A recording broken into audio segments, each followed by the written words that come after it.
কবর আযাব কি কি কারণে হয়, কবর আযাব কি আসলে আছে কিনা। বাংলাদেশে যে সমস্ত নতুন ফিতনা বের হয়েছে এর মধ্যে একটা হচ্ছে হাদিস অস্বীকারের ফিতনা।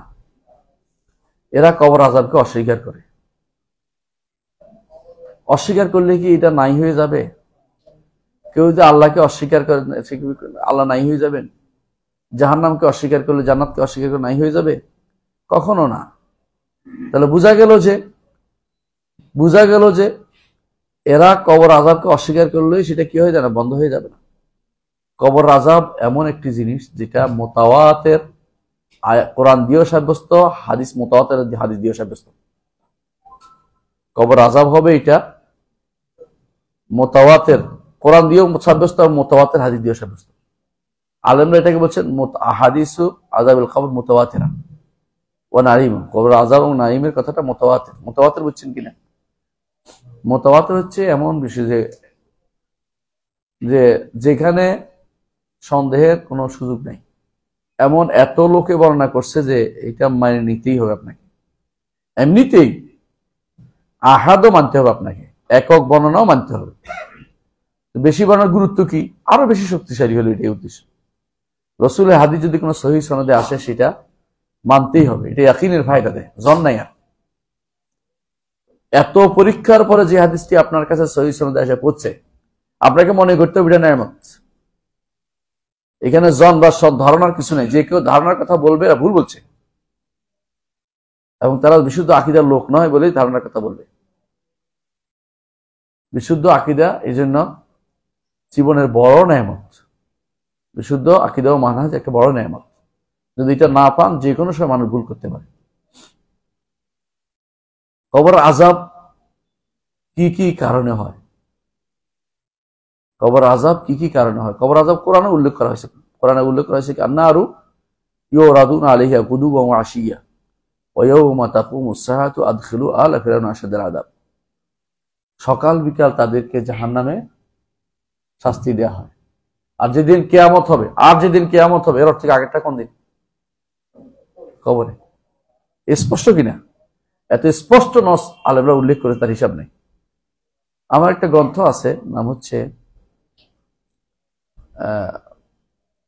উমদাতুল আহকাম, উমদাতুল আহকামের ব্যাখ্যা। এটার মধ্যে আযাবুল কবরের জায়গাতে, ওই যেখানে কবর আযাব হয় উল্লেখ আছে, সেখানে এই মাসআলাটা চলে আসছে। আমি অনেকগুলো আয়াত নিয়ে এসে অনেকগুলো হাদিস নিয়ে উল্লেখ করেছি সেখানে, যে কবর আযাব অবশ্যই মুতাওয়াতির এবং কোরআন দিয়ে সাব্যস্ত। কারণ প্রায় 10টি আয়াতের মতো বেশি আসছে, 10-এর বেশি আয়াত আসছে যেগুলোতে কোরআন আয়াত কবর আযাবের কথা বলা উল্লেখ করা হয়েছে। কারণ কেউ যদি না পায় এটা তার দুর্ভাগ্য বিষয়, তার জন্য তার অজ্ঞতা, এটা তার অজ্ঞতা। বরং তাকে সে যদি খণ্ডন করতে পারতো, যদি আমি মানতেছি না এই জন্য যে আমার কাছে প্রমাণিত হয় নাই, তাহলে একটা কথা ছিল। কিন্তু সে পাচ্ছেই না, বলতেছে কবর আযাবের কথা কোরআনে আসে নাই। আমরা দেখতে পাচ্ছি আসছে। কোরআন না আসলেও হাদিসে আসছে। আমাদের নিকট হাদিসে আসলেও এটা কি আকীদার বিষয় হয়, এটা মুতাওয়াতির বিষয় হতে হবে জরুরি না, এটা আহাদ হইলেও হয়। অনেক মাসালা আছে হাদিসের মধ্যে যেগুলো আহাদ, তারপরেও সেটা কি একক হাদিস, তারপরেও সেটা কি, সেটা আকীদার একটা অংশ। কান্তারার হাদিস, যেমন কান্তারা বুঝেন, যেমন ফুলসিরাত পার হয়ে যে সামনে আটকা পড়বে,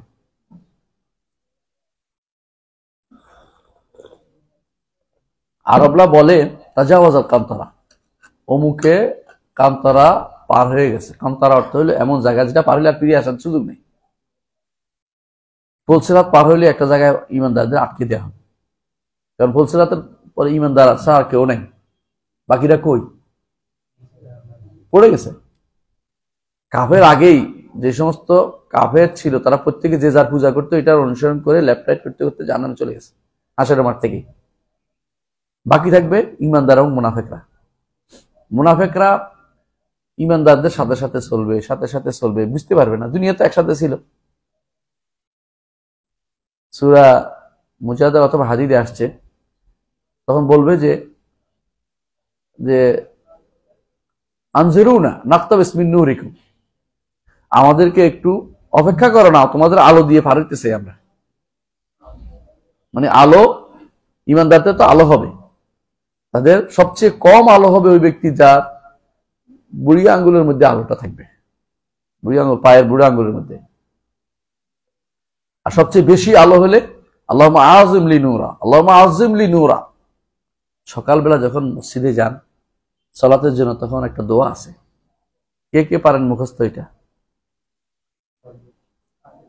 আল্লাহুম্মা ফি নূরিন, কয়টা আছে? 25টা আছে, 25টা। সকালবেলা 25টা নূর চান, দুনিয়ার জন্য চান, আখিরাতের জন্য চান। অর্থাৎ আপনাকে নূর দেন, এটা আপনি চাচ্ছেন, এই নূর আপনি বন্টন করা হয়।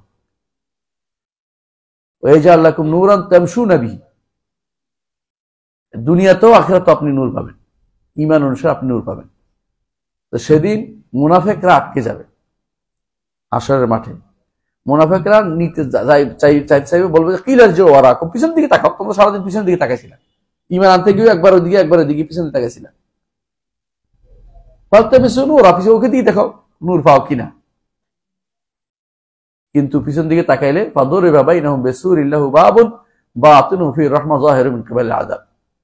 দরজা আটকে দেওয়া হবে, এদিকে শান্তি ওদিকে অশান্তি, এবং সেটা পড়ে যাবে, তারা পার হইতে পারবে না। এর আগে হাশরের মাঠে আল্লাহ তাআলা আসবেন তাদের কাছে। আল্লাহ আসবেন কিনা? আসবেন। ঈমানদারের ঈমান রাখে, তথাকথিত হুজুর এটা ঈমান রাখে না। আল্লাহ আসবেন, আল্লাহ রহমত আসবে, নাউযুবিল্লাহ। আমরা বলি আল্লাহ আসবেন, এসে কি করে ঈমান পরীক্ষা করবেন। তিনি বলবেন যে আমি তোমাদের রব, বলবেন আমাদের রবকে আমরা চিনি কিভাবে? তার পিণ্ডলির মাধ্যমে আমরা তাকে চিনতে পারবো। আল্লাহ তাআলা তার সাক উন্মুক্ত করবেন, কুণ্ডলী উন্মুক্ত করবেন, এবং তাকে দেখে সিজদা করে দেবে কারা? ঈমানদার। মুনাফিক কি করবে? গরুর শিংয়ের মতো হয়ে যাবে তার পিঠ, সে সিজদা করতে পারবে না। এরপর আল্লাহ বলবেন যে তোমরা জান্নাতে যাও, যাওয়ার পথে আটকে যাবে কিসে? পোলসেরাতে কেটে কেটে পড়ে যাবে। যারা ঈমান আনবে তারা ভালো, তারা পার হয়ে যেতে পারবে। আর অনেকে আছে হাত পা কেটে কুটে কোন রকমে পারিছে, আর কেউ আছে পড়ে যাবে নিচে, তাদের জন্য সুপারিশ হবে, আল্লাহর অনুমতি পরে সুপারিশ হবে প্রত্যেকটা। রাসূলুল্লাহ সাল্লাল্লাহু আলাইহি ওয়াসাল্লাম সেদিন 8 প্রকারের সুপারিশ করবেন। সেদিন ফেরেশতারা করবে, নেককার বান্দারা করবে, কিন্তু সবই আল্লাহর অনুমতির পরে হবে। যেটা বলছিলাম, পার হওয়ার পরে এক জায়গায় আটকায় দেবেন, নাম হচ্ছে কান্তরা। কান্তরা মানে কি? ছোট ফুল, ছোট ফুল, এটা আমরা কান্তরা বলে। এই কান্তরা যদি কেউ পার হয়ে যায় তো তার আর কোনো সমস্যা নেই, জান্নাত ছাড়া কিছু নাই। আটকে দিবে কেন? এই আটকার মধ্যে জিজ্ঞাসা করো তুমি যে ওর প্রতি মনে মনে বিদ্বেষ রাখছিলে, ওটা শেষ করে দাও। ওয়ানাযারনা মা ফি সুদুরিহিম মিন গিল্লিন ইখওয়ানান আলা সুরুরিন মুতাকাবিলিন, ভাই ভাই হবে, খাটের উপর বসে পরস্পর সামনাসামনি থাকবে। মুআবিয়া রাদিয়াল্লাহু আনহু এবং আলী রাদিয়াল্লাহু আনহুর অবস্থা কেমন হবে বলেন তো? ভাই ভাই হয়ে সামনাসামনি থাকবে। তালহা জুবাইর এবং আলী রাদিয়াল্লাহু আনহু একই অবস্থা। মাঝখান দিয়ে ভরে কয়জন ধ্বংস হয়েছে? বিশাল গোষ্ঠী ধ্বংস হয়ে গেছে, শিয়া গোষ্ঠী ধ্বংস হয়ে গেছে, খারেজি গোষ্ঠী ধ্বংস হয়ে গেছে, কাদারি গোষ্ঠী ধ্বংস হয়ে গেছে। মানে এদের নিয়ে টানাটানি করে ক্ষতি হয়ে গেছে। ওরা কিন্তু আবার ওনারা কিন্তু ঠিকই আছে। গ্রামাঞ্চলে দেখবেন মাঝে মধ্যে দুই পরিবারের দুই বাচ্চা নিয়ে ঝগড়া হয়, ঝগড়া হইতে হইতে উপরে খানা খুনাখুনি হয়ে গেছে, আসে দেখে যায় দুই বাচ্চা আবার খেলতেছে বসে বসে। ওদের অন্তরটা তো কুলুব তাইর। জান্নাতে যারা যাবে তাদের অন্তর হবে কুলুব তাইর, পাখির অন্তরের মতো নরম সরম। পাখির অন্তরের ভিতরে হিংসা বিদ্বেষের জিনিসটা নাই, তারা সেরকম অন্তর নিয়ে সেখানে জান্নাতে চলে যাচ্ছে। আর আপনি বিদ্বেষ ভরা, সাহাবায়ে কেরামের বিরুদ্ধে বিদ্বেষ ভরা গোষ্ঠী, এরা কারা? শিয়ারা, খারেজিরা এবং তথাকথিত এখনকার সময় কোন কোন দলের লোকেরা। সাহাবায়ে কেরামের বিরুদ্ধে যেন তাদের কোত্থেকে এই বিদ্বেষ চলে আসলো? এটা দুর্ভাগ্যের বিষয়টা, এটা হচ্ছে দুর্ভাগ্যের জায়গা এটা, যে তার কেউ সাহাবায়ে কেরামের বিরুদ্ধে গেছে, বুঝতে পারবেন তার জীবনে ভালো কিছু অপেক্ষা করে নাই, তার জন্য ভালো কিছু অপেক্ষা করে নাই। কবর আযাবের উপরে আপনি দেখবেন কোরআনে কারীম আল্লাহ তাআলা বলছেন ইযি যালিমুনা ফি গামারাতিল মাউত ওয়াল মালায়েকাতু বাসিতু আইদিহিম আখরিজু আনফুসাকুম আল ইয়াওমা তুজজাউনা আযাবাল হুন। আজকে শাস্তি দিব, কবর বের করে আনছি, শাস্তি দিব। এটা এর অর্থ হচ্ছে কি কবরের আযাব রয়েছে। এবং অনেকগুলো আয়াত আছে, আমি সেগুলো উল্লেখ করতে চাচ্ছি না।